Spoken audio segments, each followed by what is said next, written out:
One of my best friends said that 3 words, or they're not words, they're phrases, but he said 3 words, but he should have said 3 phrases. Describe how he's felt his whole life. Left out, looked over, and less than. Now understand this, church, for the historical context, that if you were left-handed in a right-handed tribe, they didn't let you serve in the military, except in a special position. And it wasn't the best position. So imagine all the times that Ehud got looked over, left out, and felt less than. And the Israelites cried out to the Lord, and he gave them, verse 15, please, he gave them a deliverer from a place they weren't looking. He gave them what they had looked over. He gave them someone who had been left out. He gave them what they considered less than.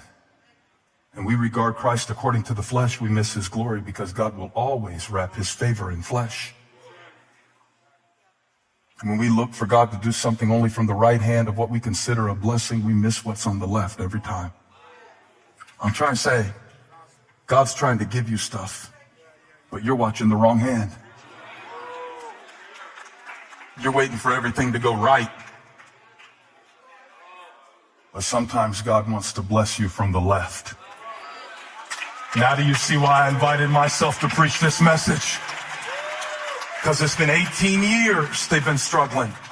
And 18 years they've been suffering. And for 18 years, God has been blessing this ministry. And for 18 years, it was nothing but his hand that kept us going. For 18 years. And then they cried out.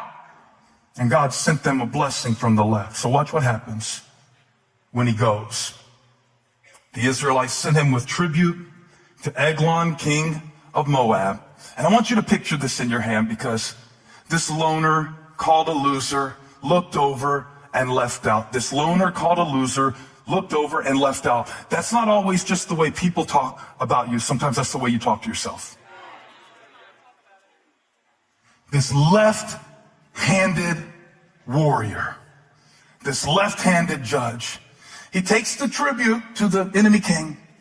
But verse 16 says something kind of interesting. Now, Ehud, the left-handed deliverer, had made a double-edged sword about a cubit long, which he strapped to his right thigh under his clothing. So we call this conceal and carry.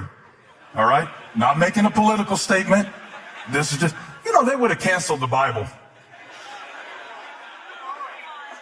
Isaiah would have got canceled. Paul would have got canceled. Jeremiah definitely would have got canceled. Some of the prophets were walking around naked. Cancel, cancel, cancel, cancel. Some of us have cancel culture in our heart.